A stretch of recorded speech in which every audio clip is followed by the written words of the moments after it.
Alors ce matin, c'est notre dernier dimanche de l'année, hein, ça a été mentionné. Une nouvelle année, une autre année qui se termine, une nouvelle qui va débuter sous peu. Et je me suis dit que pour terminer l'année en beauté, j'aimerais vous parler d'une déclaration d'amour. Hein. Nous aimons ça, les déclarations d'amour? Vous aimez ça? Hein? Nous trouvons ça beau, c'est romantique, c'est inspirant. Bien, ce matin, nous allons en voir une belle déclaration d'amour, mais qui n'est peut-être pas tout à fait comme vous pensez.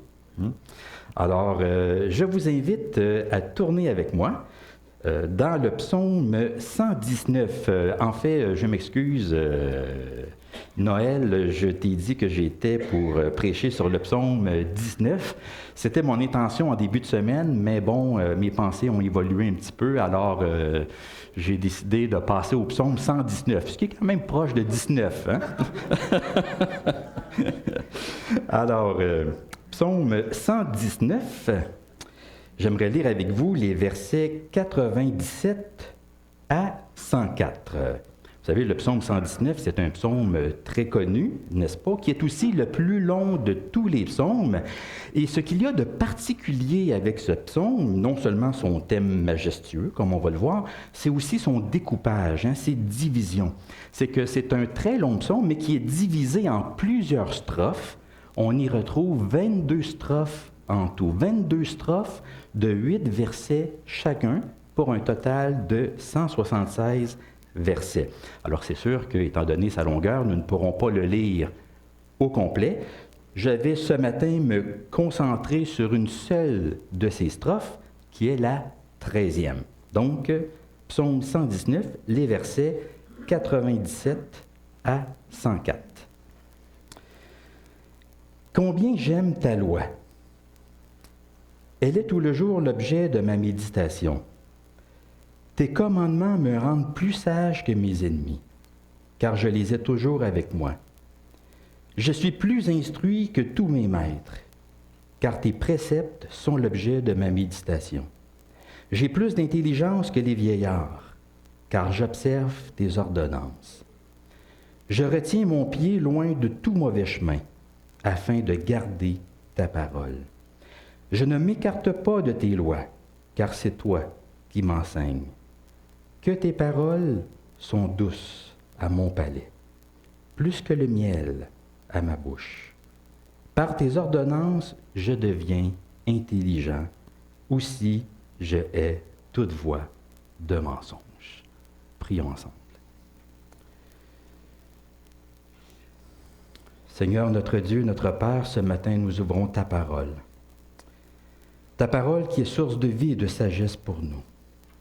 Quel privilège nous avons, Seigneur, d'avoir cette parole avec nous, de pouvoir la tenir entre nos mains, de pouvoir la lire aujourd'hui et de la méditer. Seigneur, nous reconnaissons que parfois, nous prenons ta parole à la légère, nous lui résistons, nous lui faisons obstacle. Nous résistons à l'œuvre de ton esprit en nous. Aide-nous, Seigneur, ce matin, à nous placer devant toi, à nous exposer à la lumière de ta parole, à l'accueillir sans réserve, sans résistance, afin qu'elle puisse former Christ en nous. Oui, Seigneur, que ta parole pénètre au plus profond de nous. Parle à nos cœurs, ouvre nos yeux, pour que nous puissions voir la beauté, la valeur et la grandeur de cette parole que tu nous as laissée. Et c'est en Jésus-Christ, ton Fils, que nous te prions. Amen.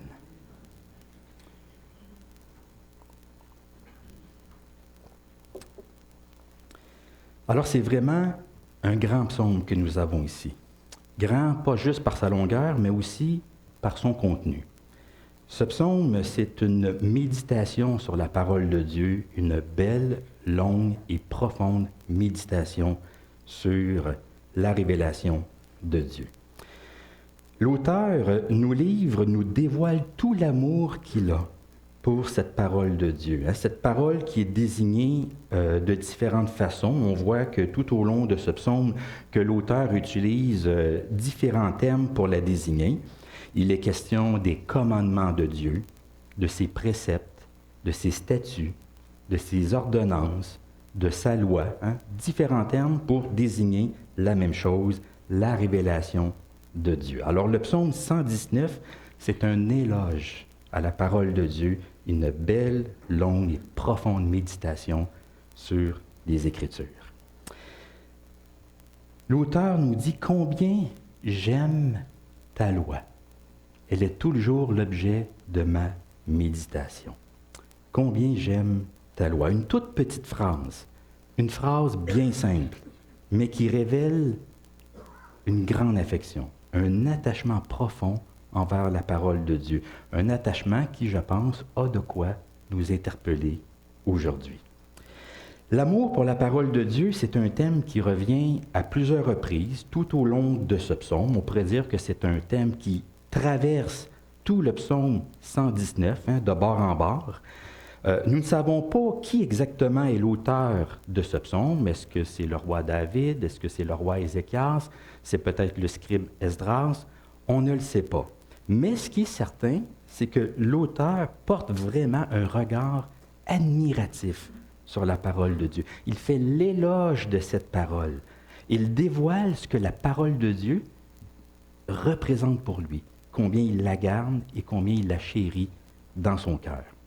Et cet amour pour la parole de Dieu, tout au long de ce psaume, il est exprimé de différentes façons.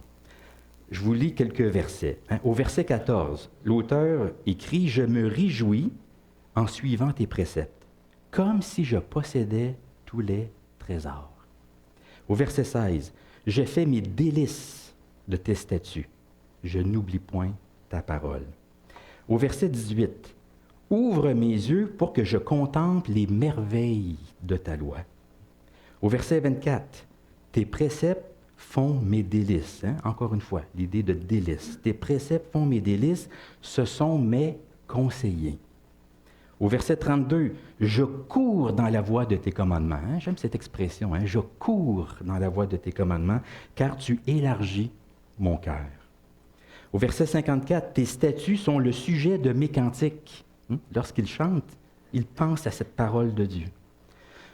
Verset 72, « Mieux vaut pour moi la loi de ta bouche que 1000 objets d'or et d'argent. » Et le verset 162, « Je me réjouis de ta parole comme celui qui trouve un grand trésor. » Alors, vous voyez les termes qu'il utilise, de la belle poésie, de belles expressions, de belles images.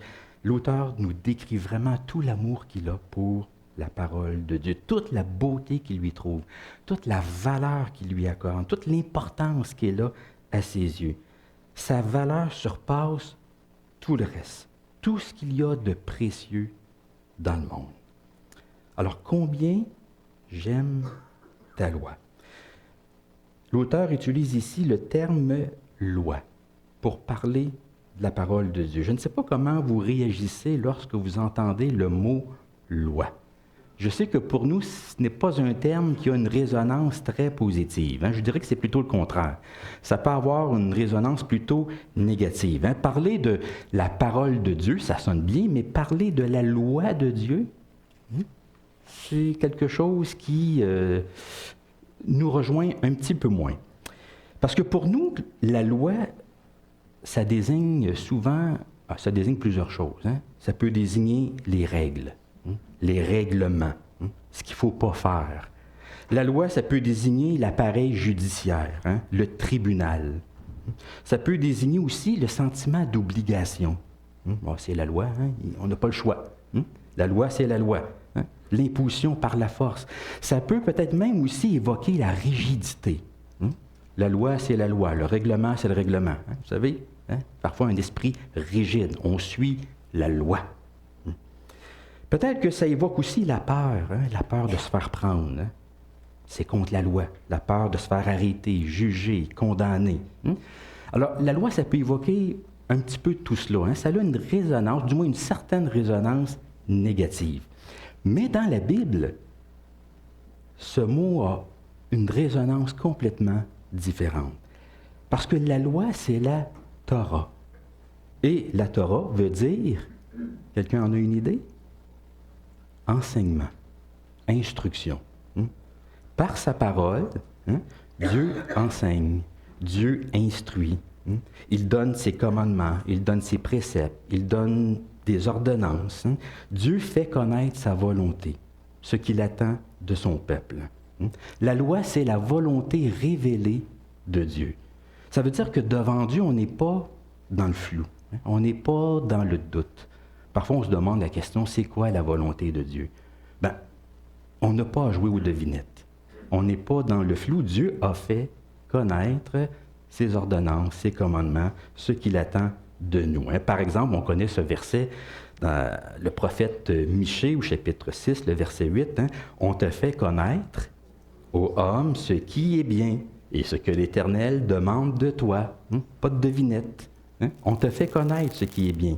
Ce que l'Éternel demande de toi, c'est que tu pratiques la justice, que tu aimes la miséricorde et que tu marches humblement avec ton Dieu. Voilà ce que Dieu désire, ce que Dieu veut.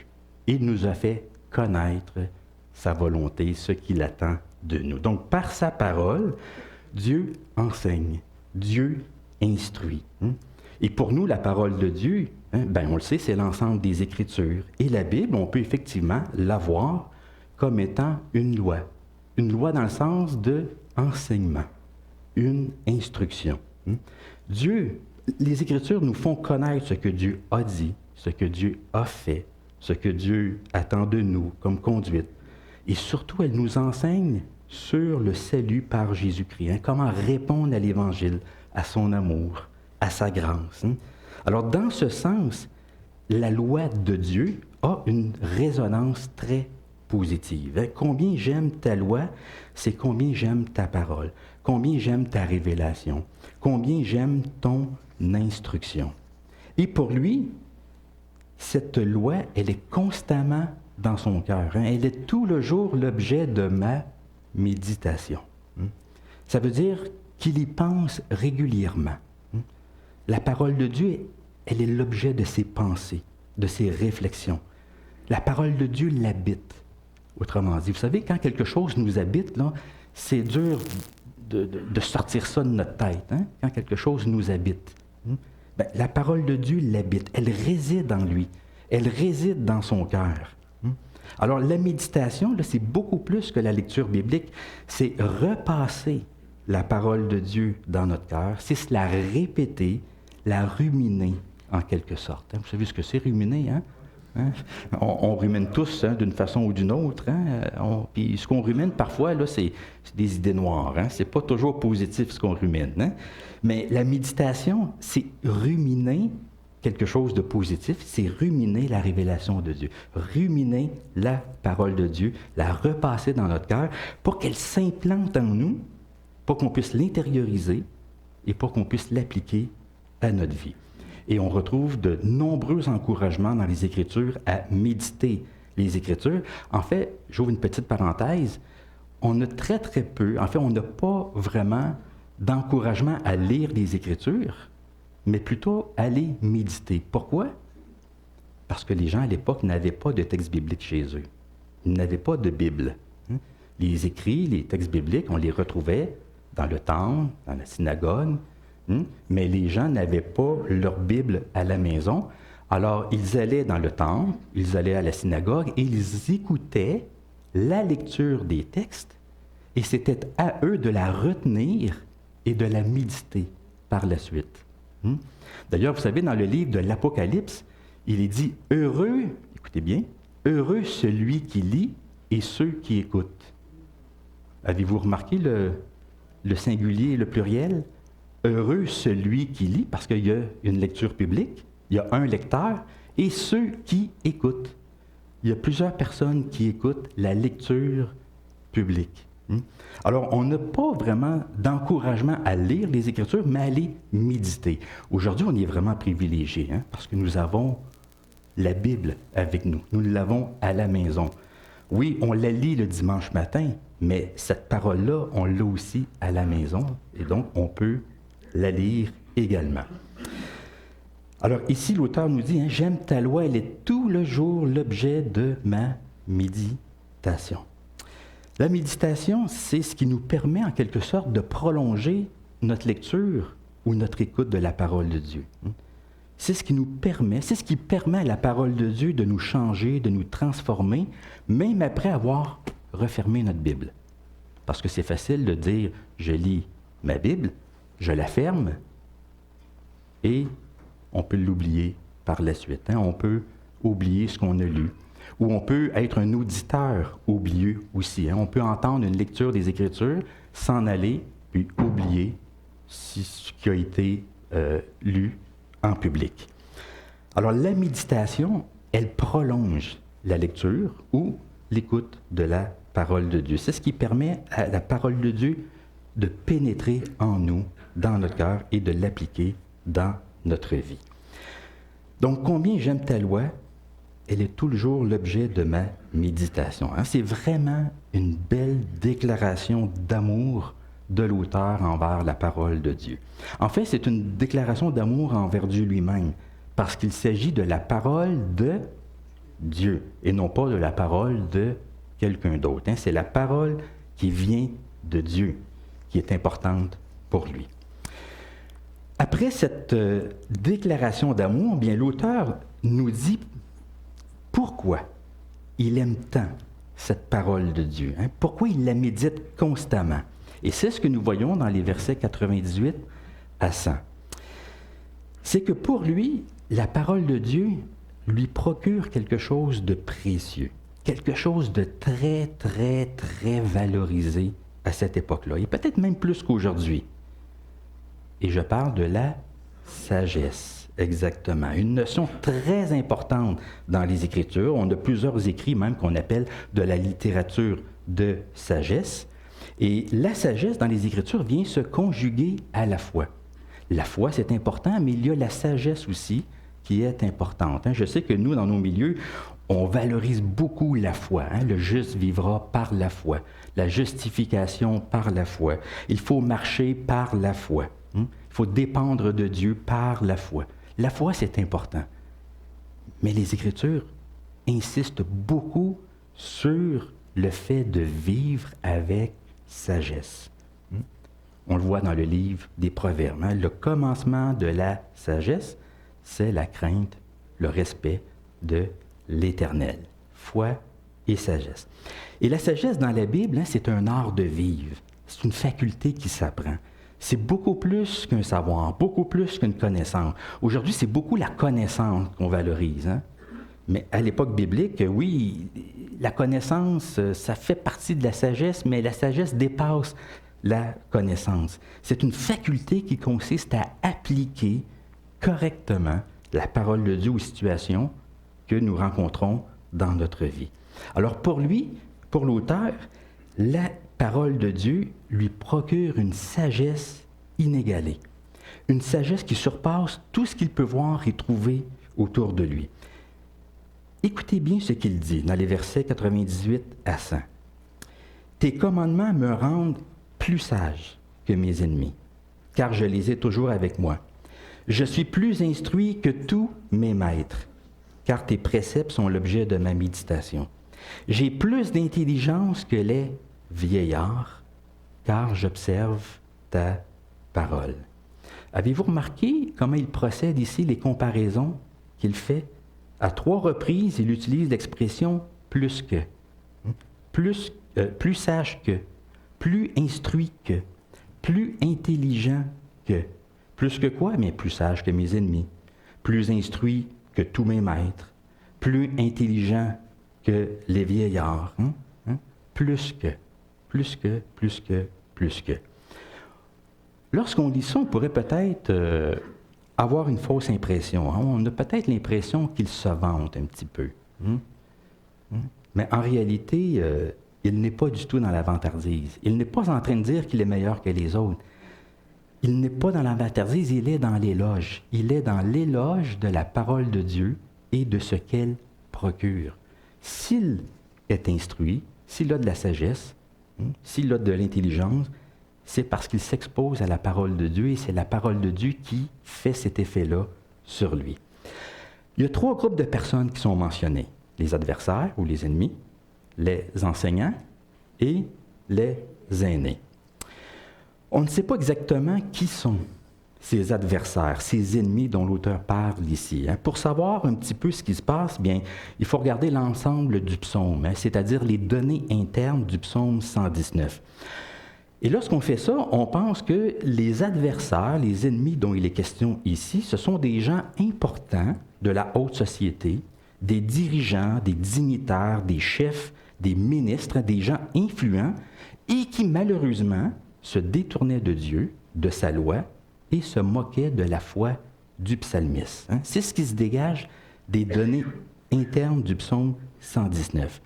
Parce que l'auteur fait allusion aux orgueilleux, aux gens hautains, aux princes qui lui veulent du mal et qui se moquent de lui. Par exemple, je vous lis ce qui est écrit dans les versets 21 et 24 du psaume 119. Il dit « Tu menaces les orgueilleux, ces gens qui s'égarent loin de tes commandements. Décharge-moi de la honte et du mépris, car j'observe tes préceptes. Des princes, vous voyez, des princes ont beau s'asseoir et parler contre moi. Des princes ont beau s'asseoir et parler contre moi. Ton serviteur, lui, médite tes statuts. Tes préceptes font mes délices, ce sont mes conseillers. » Alors, vous voyez un petit peu ce qui se passe ici, c'est qu'il y a autour de lui des gens socialement importants, des princes, des chefs, mais qui ont du mépris pour lui, qui parlent dans son dos, comme on dit, et des gens qui n'ont pas de respect pour la parole de Dieu. Mais lui, malgré tout ça, malgré ce qu'il subit, malgré tout ce que ces hommes-là lui font vivre, il dit qu'il médite, il choisit de méditer la parole de Dieu. Il prend les commandements divins pour ses conseillers. Tes préceptes font mes délices, ce sont mes conseillers. Encore aujourd'hui, c'est malheureux, mais encore aujourd'hui, il y a des gens autour de nous, dans la société, des gens socialement importants.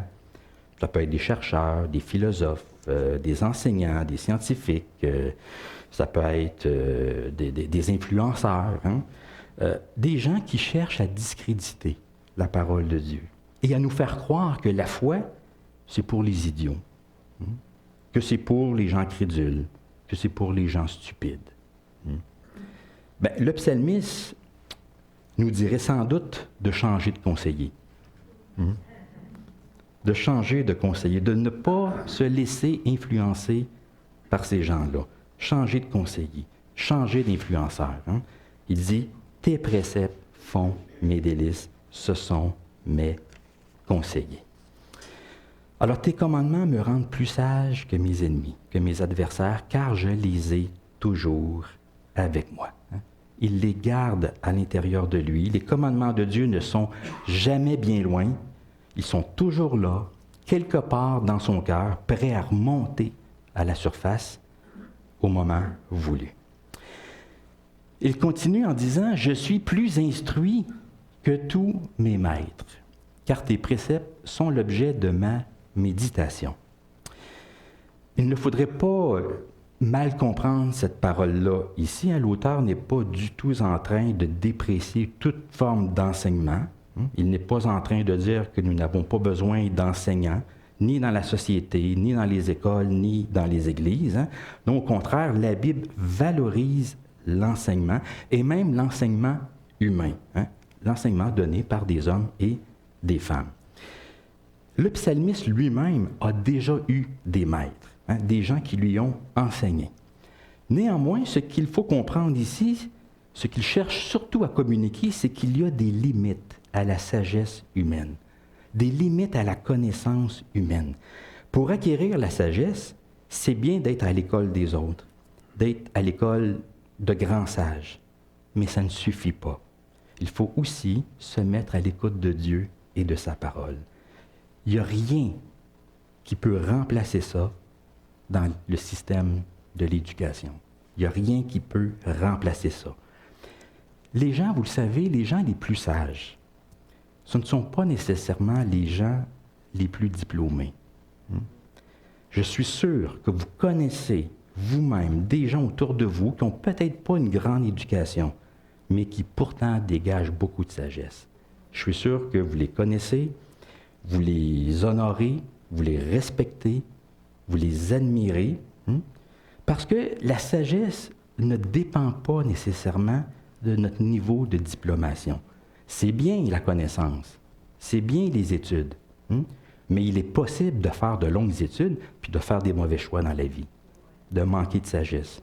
Comme il est possible de faire de courtes études, mais de faire des bons choix dans la vie aussi, de bien discerner entre le bien et le mal, de faire ce que Dieu demande.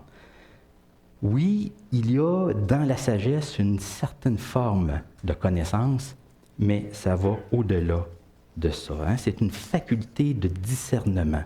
Discerner ce qui est bien, ce qui est mal, et comment on fait les bons choix dans la vie à la lumière de la parole de Dieu. Et le psalmiste, finalement, écrit « J'ai plus d'intelligence que les vieillards ». Alors ça, c'est intéressant, ici aussi. Encore une fois, il n'est pas en train de déprécier, loin de là, nos aînés. Ceux qui sont plus âgés que nous. Au contraire, dans les Écritures, dans la Bible, nous le savons, les Écritures accordent beaucoup de valeur aux aînés, aux gens qui sont plus âgés. On nous invite à respecter les anciens. Les gens qui sont plus âgés que nous ont de l'expérience, ils ont du vécu, ils ont beaucoup de choses à apprendre. On a beaucoup de choses à apprendre de ceux qui nous ont précédés. Mais voilà, encore une fois, il y a des limites aussi à la sagesse des aînés, à la sagesse des anciens. C'est que la sagesse, elle ne vient pas nécessairement avec l'âge. En général, on dit qu'on devient plus sage avec le temps, avec les années, en général. Mais est-ce que c'est toujours vrai? C'est pas évident de devenir un vieux sage, hein? C'est qu'on peut être âgé et manquer de sagesse. Tout comme on peut être plus jeune et avoir de la sagesse. C'est pas toujours la sagesse dépendant de l'âge ou de notre expérience de vie. Je me rappelle, il y a plusieurs années, quand j'étais à l'université, je remonte à loin, là, mais un de mes professeurs de psychologie disait que l'expérience, c'est pas ce qui nous arrive. C'est ce qu'on fait avec ce qui nous arrive. Parce que des fois, on entend les gens dire « Moi, j'ai de l'expérience. J'ai du vécu. » On peut avoir beaucoup d'expérience, on peut avoir beaucoup de vécu, on peut traverser beaucoup de situations, mais la question, c'est qu'est-ce qu'on fait avec ça? Est-ce qu'on en tire des leçons? Est-ce qu'on en tire des principes de vie? Est-ce qu'on en tire vraiment quelque chose? Donc, l'expérience, ce n'est pas ce qui nous arrive, c'est qu'est-ce qu'on fait avec ce qui nous arrive. Donc, la sagesse, en principe, ça devrait venir avec l'âge, mais ça ne dépend pas toujours ou nécessairement de l'âge ou de ce que nous pouvons vivre dans la vie. La sagesse, elle nous est donnée, selon ce que l'auteur nous écrit ici, elle nous est communiquée, on peut l'apprendre lorsqu'on s'expose à la parole de Dieu. J'ai plus d'intelligence que les vieillards, car j'observe tes ordonnances. Donc, plus sage que mes adversaires, plus instruit que mes maîtres et plus intelligent que les aînés. Non seulement le psalmiste déclare son amour pour la parole de Dieu, mais il nous dit aussi pourquoi il aime cette parole-là. Pourquoi il la médite constamment dans son cœur, c'est parce qu'elle procure quelque chose d'extrêmement précieux, la sagesse, et je dirais même une sagesse inégalée. Maintenant, j'aimerais dire deux choses ici. Il ne faudrait pas penser que ça veut dire deux certaines choses. D'abord, ça ne veut pas dire qu'il n'y a pas de sagesse ailleurs, dans le monde ou en dehors des Écritures. Il y en a de la sagesse dans notre société. Il y en a dans l'histoire. Il y a eu de grands sages. D'ailleurs, l'accent de ce passage est exprimé par les mots « plus que ». Dans l'histoire humaine, il y a eu de grands sages, de grands philosophes, de grands maîtres. Et c'est encore le cas aujourd'hui. Mais ce que le psalmiste nous dit, c'est que la parole de Dieu, elle procure plus de sagesse, plus d'instruction, plus d'intelligence. Elle nous met au contact de la personne même de Dieu et de ce que Dieu désire pour nous. Et ça ne veut pas dire aussi que nous allons, même si on s'expose à la parole de Dieu, même si on la médite, ça ne veut pas dire que nous allons toujours agir avec sagesse dans notre vie. Et ça, je suis sûr que je n'ai pas besoin de vous en convaincre. Hein? La sagesse, ce n'est pas une garantie. C'est qu'il est possible dans notre vie, et ça, il faut l'admettre, c'est un facteur de réalité, dans notre vie, il est possible d'être à la fois sage et insensé. Par moments, à différents moments. Sage et insensé. Un peu comme Salomon. Salomon était un grand sage, mais il a été insensé aussi à d'autres égards. Personne n'est à l'abri de commettre des erreurs de jugement, de faire des mauvais choix, de prononcer des paroles tout à fait déplacées, de poser des gestes regrettables. Et ça, c'est dû à notre condition humaine d'hommes et de femmes pécheurs. Même si on est croyant, on peut faire des choses stupides. Pas vous, là, je parle de moi. On n'est pas totalement sage, puis pas totalement insensé. Souvent un peu des deux, en espérant qu'on penche un petit peu plus vers la sagesse que de l'autre côté. Oui, dans la vie, il est possible d'être à la fois sage et insensé. Mais on peut apprendre de nos erreurs. On peut s'examiner.